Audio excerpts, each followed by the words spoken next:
Hey, farmer Dre back at it out here in the apple orchard, and today we are pruning high density apples. So let's go ahead and get into it. So these trees were planted in 2019, so they're getting on the age. We did have a few great harvests off them. 2022 was our best year off them yet. In 2021 we got a frost, so these trees aren't ideal because in 2021 we had the frost, we had a lot of wood growth, and of course we didn't put any crop on them because of course of frost. So I'm gonna do the best I can. I'm gonna show you guys what I do whenever I'm pruning these trees. The variety we're pruning right now, these are Granny Smith. They are on a Geneva 41 rootstock. As you can see, the majority of the trees are, up to 9, 10 foot tall, fully mature trees. So we are gonna go ahead and prune them as a maintenance pruning, and then hopefully this next season we put another beautiful crop on them, so we can be able to have plenty of fruit for our U-pick customers. Before I get started here, if you guys are interested in these pruners, exactly, these are the Lowe's pruners. We got the loppers and hand pruners. If you guys want these, go ahead and check them out in the link down in the description box below, or go to farmerdresupply.com. That's where you're able to pick these up. Some of the recipe or the key things to keep in mind whenever you're pruning high density apples is you want to pull out some of the biggest branches. So you don't want the branches, the side branches, these lateral branches, to be half of the size of the main trunk. So if the main trunk is 1 inch, these side branches can't be bigger than a 1/2 inch. So that's the key thing right now, is we're pulling out some of the bigger stuff. You want to pull out 2 to 3 depending on the size of the trees. These are more mature trees. So I'm gonna go ahead and pull out 3 of the bigger branches, and I'm gonna go ahead and pull that one. And you want to leave a stub. So you want to leave a 2 to 3 inch stub so you get renewal growth. And you can see here, a couple years ago I left a stub here, and you see all these branches grew nicely there and renewal. So then one of the things we also keep in mind is I don't want anything below the bottom wire trellis. So below the trellis, I just cut a flush cut so we do not get renewal growth. So I cut that big one, left 1 stub there, and I'm possibly going to leave another stub here. Even though this branch is, this one right here was great size, we just got to keep this tree renewed. So you're going to pull those out. And the biggest thing about pulling out old branches is on high density apples, the younger the wood and the smaller the wood produces a higher quality fruit. You don't want any old wood in your trees other than the trunk. The oldest one should be the trunk or the leader of the tree. Everything else should be young and tender. So that's it. So up here I might pull that one out too, because up top of the tree you don't want to have any competition with the leader. And on this tree, that's about it. I can pull these out here, but hopefully if we have a crop this season, they'll pull these branches down, and the fruit will do that. So that's it. So moving on to the next tree here. Like always, cut a nice flush there on the bottom of every single tree. Below the wire, take all those out there. We don't need those, we don't produce. And then of course we have the tree, the 2 biggest branches. And these trees here, they have a lot of dead space, which I don't like, but I'm working on a method to fill that in. But most of the bigger wood is up here competing with the leader, so I'm gonna go ahead and pull out that one. Of course, leaving stubs everywhere, pulling out that one as well. And this one's a little long there, so that's about it. I might cut a tip on that one. Like I said, these branches are a lot longer than I like to see, but hopefully if we get a crop on these, a heavy crop, it'll pull them down. I might go ahead and just pull that one too, because I don't like the way that one looks there.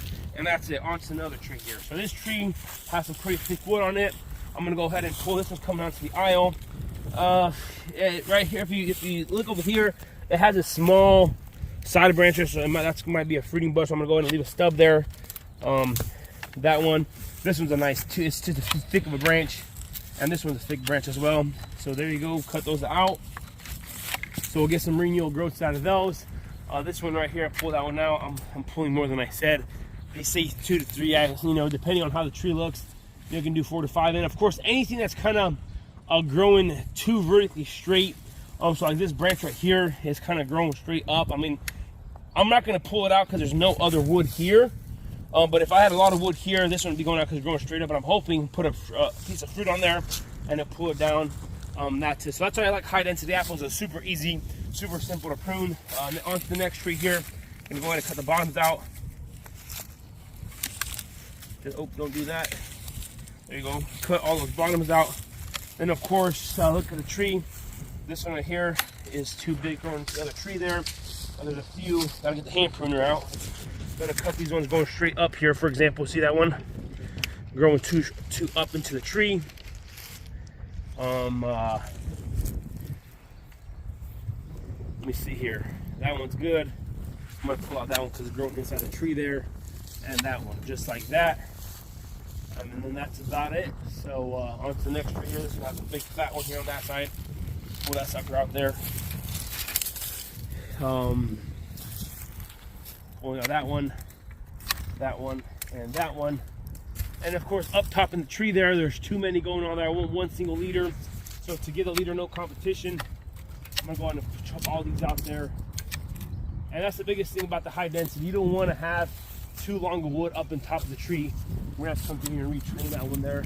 I went to the clip, and that's about it. Like I said, this isn't the perfect situation, but it's the trees we got, and sometimes you don't have always the perfect situation all the time. So that's it. So on to the next tree here. Clean out the bottoms, just like that. I'm gonna cut that one because it's growing two in the tree. Up top here, I'm gonna chop those two out. That's it. So I want to show you guys some trees that are filled out. They're the same old trees, but these are Galas, and you can see they have this is a better structured tree. Those Granny Smiths have a lot of dead space, which, like I said, I'm working on notching and trying to push new growth, new buds out of there. But these are Galas here. You can see they're nice, beautiful trees, but the same method applies here. Cut out the two or three biggest branches.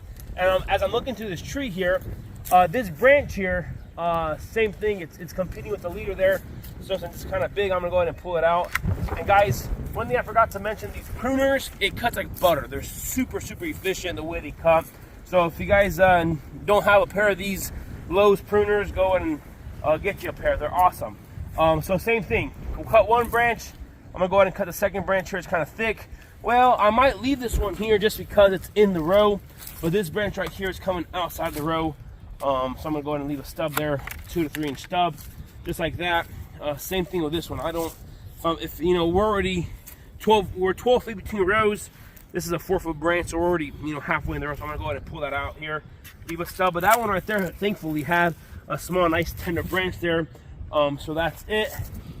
So I pulled out 1, 2, 3. And this is what I wanted to show you guys here. So on trees that, or the fruit that has color, so like the Granny Smith or green apple, color is not that big of a deal. But on these Galas, color is a huge deal.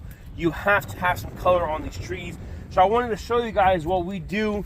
It's called columnarizing on, especially like I mentioned, fruit that has color on it, red apples or anything. It's called columnarizing. So like this branch right here, it has a lot of forks and it has a lot of different things in it.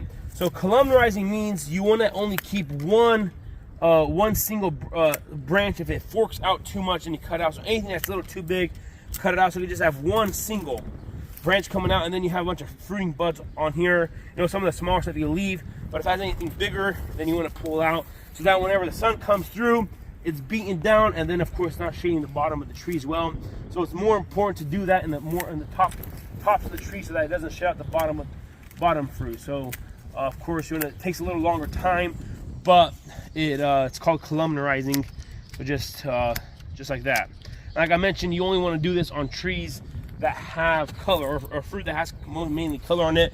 You know, thankfully here on our farm we're a U pick, so if the fruit isn't 100% top quality or doesn't have 100% color, the customers just want a nice, beautiful, flavorful apple. So it does matter to have quality fruit, but then again, if we don't have perfect color, it's not that big of a deal. Now, if we were picking and sending to a packing plant and we're getting docked because all our fruit didn't have color, that'd be a different story. So that's why it's good to know where you're selling your fruit, because like I said, for you pick, it doesn't need to be 100% red, and our customers will still pick the fruit. So yeah, these are the Galas here. These are one of the easier growing trees. They produce really nice, and the trees have really good structure to them. So yeah, just keep it simple. That's it for today. If you guys have any other pruning questions, I'm gonna be doing, of course, I gotta prune all these trees. So the faster you guys get the questions to me, the more I can show you guys how we're pruning trees here on the farm. Like I mentioned, if you guys haven't checked out the pruners, go ahead and check them out. Link is down in the description box below. This is gonna be it for today. If you guys haven't already, go and hit that subscribe button, smash that like button if you guys enjoyed today's video. Don't forget, hit that notification icon so you guys can be notified whenever I do upload a video. I wanna say thanks for watching up to this point. Y'all have a good day, and we'll see you next time.